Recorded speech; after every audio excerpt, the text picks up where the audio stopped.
Have you ever saved someone's life, only to realize it cost you your own? Sounds terrifying, right? Well, for Rachel Marlowe, that became her reality. Her act of heroism turned into an absolute nightmare. Ready to hear a chilling story where bravery twists into the cruelest trap? Brace yourselves. Rachel Marlowe could never have imagined how her life would change after she became the hero of the news. She was just doing her job when she saved a boy caught in a horrific accident. His body was mangled by metal, blood pouring endlessly, and only Rachel's quick actions kept him clinging to life. It was just another day at work for the paramedic, someone accustomed to pain, suffering, and blood. A senator, impressed by her heroism, invited her to relax at an exclusive resort on a private island. The plane that flew her there felt like something out of royal palaces. Luxurious leather, exquisite drinks, and personal service. But even in such opulence, Rachel couldn't shake off the uneasy feeling that had haunted her since she accepted the invitation. The island looked like a dream. White sand, crystal clear waters, lavish villas hidden in tropical forests. She was greeted by Martin Cade, the owner of the resort. He was tall, impeccably groomed, with a smile that could melt anyone's heart. But behind his courteous demeanor, there was a cold emptiness in his eyes. "Welcome, Rachel," he said. "You've earned this vacation. We'll do everything to make you feel like you're in paradise." Her villa was stunning. A marble bath, a massive bed, and a panoramic view of the ocean. But on the second day after her arrival, unsettling details began to surface. The staff avoided eye contact, their faces tense, and their movements mechanical. Guests were strictly forbidden from leaving their villas after sunset, and the menu consisted solely of exotic dishes, with not a single familiar food in sight. One evening, while walking along the beach, Rachel heard screams. She stopped and listened, feeling the hair on the back of her neck stand up. The screams grew louder, as if someone was desperately fighting. She moved toward the sound, and what she saw made her heart freeze. In the underbrush, curled into a ball, was a man. His body was horrifyingly thin, his skin pale and covered in cuts. Deep gashes marked his neck, partially healed, and his wrists were bruised as if from rough ropes. His eyes, deeply sunken, looked at her with such desperation that she felt a chill run down her spine. "Run!" he rasped, barely moving his lips. They'll kill everyone here." Rachel bent down to him, trying to get more information, but suddenly 2 guards appeared from behind the trees. Their black uniforms, with no markings, seemed even more terrifying in the twilight. They grabbed the man by his arms, like a sack of trash, and dragged him toward the forest. "You shouldn't have been here, Ms. Marlowe," one of them said, his voice firm and merciless. "Return to your villa." She couldn't say anything, just silently watched as their shadows disappeared among the trees. Her heart pounded, and her mind was filled with questions. That night, Rachel couldn't sleep. She sat by the window, staring out at the dark ocean. It seemed like it was hiding something as horrifying as this island. She felt like she'd made a huge mistake agreeing to come here. The next morning, Rachel decided to take a walk around the island, hoping to shake off the growing sense of unease that had settled over her. The sun was barely rising above the horizon, casting a golden glow over the shore, but even this couldn't hide the eerie atmosphere that seemed to envelop the place. She stumbled upon a woman sitting on a rock near the beach. Her short blonde hair and cold gaze immediately caught Rachel's attention. The woman smiled faintly, but it was a strained, almost sinister smile. "Are you new here?" she asked, never breaking eye contact. "Yeah," Rachel nodded, feeling her mouth go dry. "I'm Rachel. And you?" "Linda," the woman replied briefly, tilting her head slightly, studying her as if evaluating every feature of her face. "You're an EMT, right? The hero of the day." Rachel tried to smile, but she could feel the tension rising in her body. There was something icy in Linda's voice, and her words seemed laced with sarcasm. "How do you like it here? The island's just magical, isn't it?" Linda continued. "Yeah, it's beautiful," Rachel answered hesitantly, but almost immediately added, "But there's something Strange. Linda gave her a sharp look, then quietly hummed in acknowledgement. You've got good instincts. Hold on to them because you'll need them here. But here's some advice. Don't trust what you see. Rachel wanted to ask what she meant, but Linda suddenly stood up and looked at her, raising an eyebrow. If you want answers, take a good look at your room. And don't tell anyone we talked, she said before disappearing into the shadows of the palm trees. Rachel stood there, her heart starting to race. Linda's words felt like a warning, but instead of fear, they sparked an overwhelming desire to uncover the truth. When she returned to her villa, she began inspecting the room carefully. At first, there was nothing suspicious, but her attention was drawn to a small lamp on the ceiling. Something glittered in it as Rachel got closer. After climbing on a chair, she discovered a hidden camera. Her heart nearly stopped. They were watching her every move. At dinner that evening, she walked in, feeling the eyes of everyone around her. The dining hall was eerily silent, like a tomb, even though the guests were trying to make small talk. Martin Cade, always the smiling and charismatic host, announced a special surprise for the guests. His voice was warm and persuasive, but Rachel noticed a strange gleam in his eyes. She tried not to look in his direction, but then saw one of the guests, a journalist named Fred, emotionally explaining something to a guard. His voice grew louder until the guard grabbed his arm and dragged him out of the room. Rachel noticed Linda, sitting at a nearby table, cautiously glancing at her. There was something in her gaze that made Rachel feel a cold sweat running down her spine. After dinner, she approached Linda. "Do you know something, Linda?" she asked, trying to keep her voice steady. "Knowing too much here is dangerous," Linda replied quietly, glancing over her shoulder. "But if you want to survive, you need to understand who Martin Cade is." "Who is he?" "He's a collector." Rachel felt her knees go weak. She wanted to ask more, but Linda had already vanished, leaving her alone with those chilling words. The next morning, Rachel decided she couldn't stay on the sidelines any longer. She set out in search of answers, but the further she walked on the island, the more she realized that escaping might be impossible. The island, which had seemed perfect, was hiding something horrific, something lurking beneath its bright colors and fake smiles. Rachel could no longer stay on the island. Panic gripped her. Every cell in her body screamed danger. The thought of escape became the only thing on her mind. She decided to try and make it to the harbor, but before stepping outside her villa, she felt as though someone was watching her. A shadow slid past the window, making her hold her breath. She cautiously crouched by the door, straining to catch every sound. Her heart raced so loudly it felt like it would betray her at any moment. But the night remained silent. Gathering her strength, Rachel opened the door and stepped outside. Sneaking through the dense palm trees, she noticed the light from the main building flickering. It reminded her of the previous nights when she'd seen other guests being taken away under the cover of darkness. She raised her hand to her mouth to suppress the urge to gag. The thoughts of what was happening to those people filled her head. When she reached the shore, her heart sank. The boat was gone. The ropes that had held it were cut, and the wooden planks were marked with traces, wet footprints, as if someone had been dragged. It seemed hopeless, but Rachel refused to give up. She tried to make out something in the darkness, and then her eyes met horror again. Fred's body, the journalist who had tried to uncover the truth just yesterday, lay dismembered in a storage bin, along with Linda's mutilated body. Their faces were frozen in a silent scream, and their hands, exposed under torn clothing, were stained with dried blood.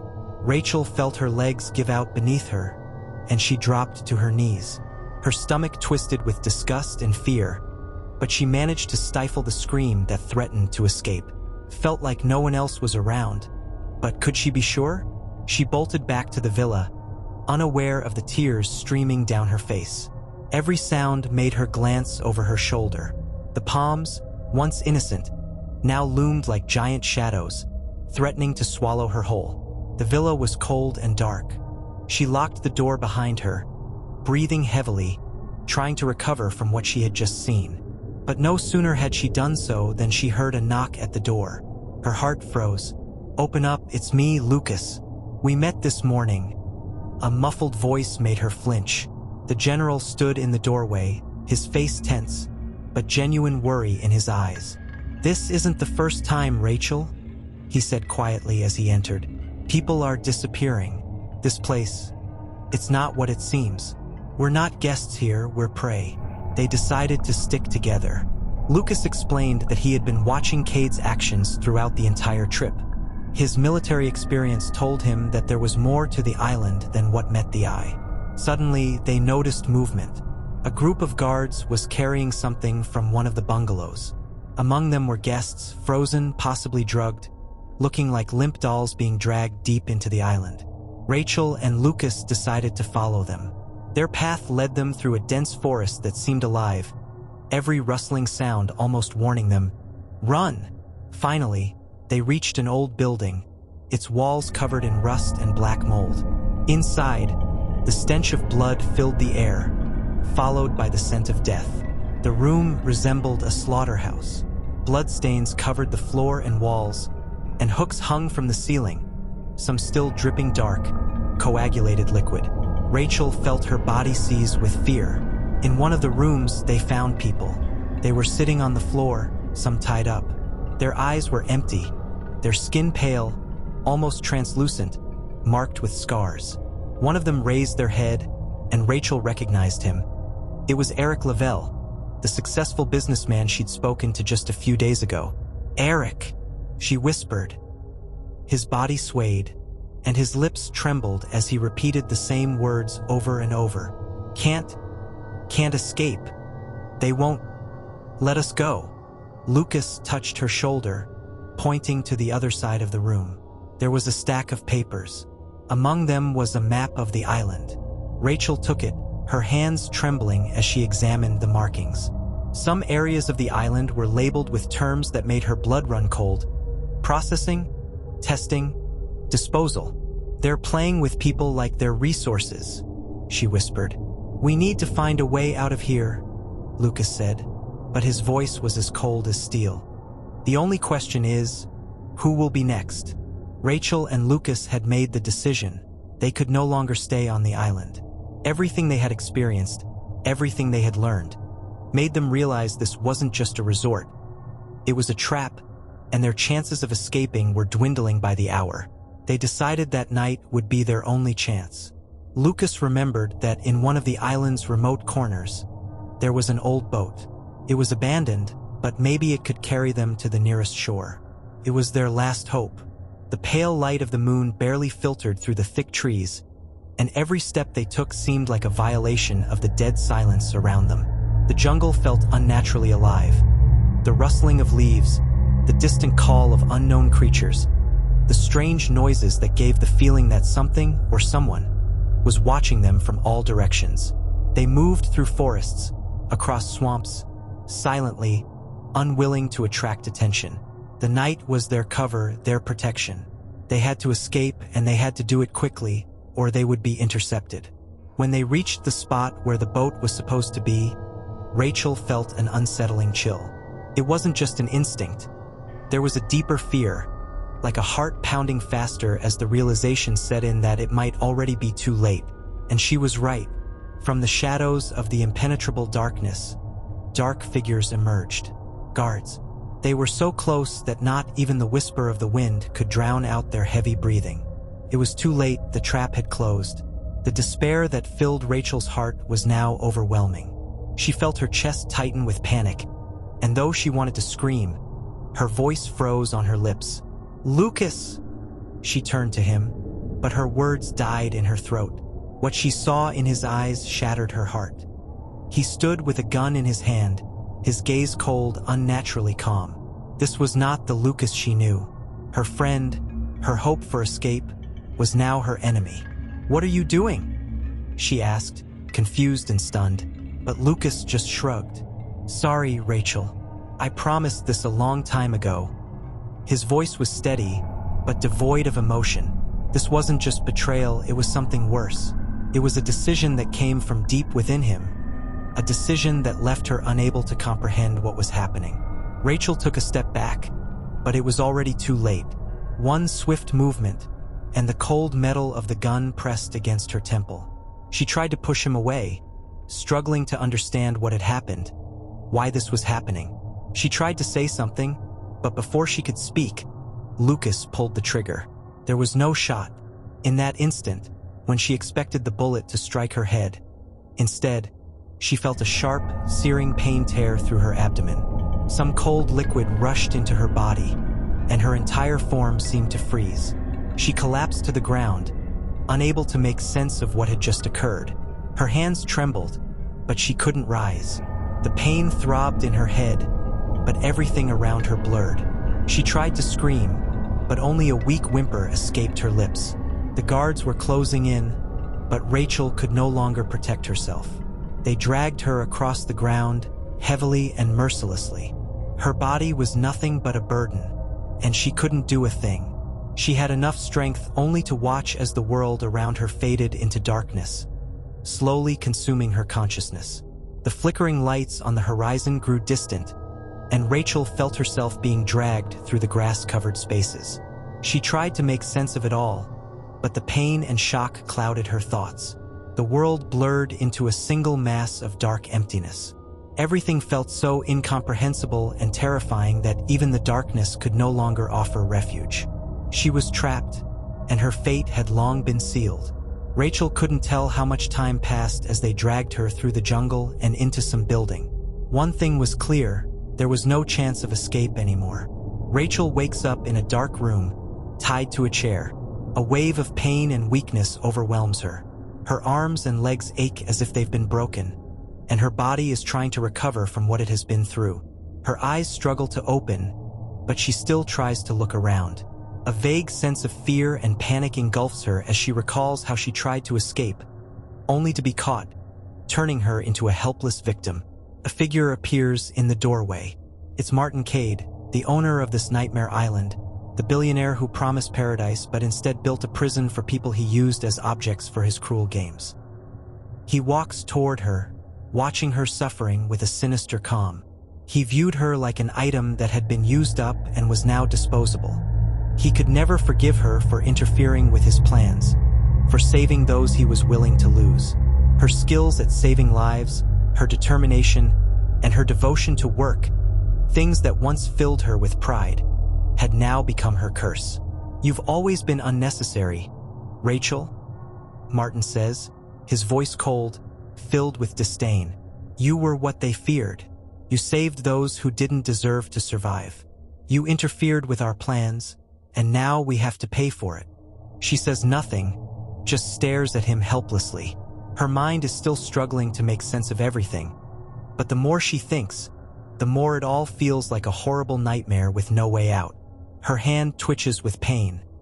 They had taken everything from her already, and now she was nothing more than a shadow of who she once was. Martin gestures to the guards, and they immediately step forward, grabbing her arms and dragging her forward. They lead her through the dark corridors until they reach a room at the end of the building. It's a place she has seen before. Almost everything that had happened on the island had been part of this horrifying, relentless machine. It's silent, but the silence is deafening. Only her heavy breathing and the metallic sound of the guards' footsteps echo in the emptiness. All the emotions left in her heart mix with fear and helplessness. She can't take her eyes off Martin as he approaches her with each step. Martin ties a string around her neck, tightening it until Rachel feels her chest constrict. It's not an attempt to strangle her, just a warning. A warning that she won't be able to escape. The guards look at Rachel like she's just meat.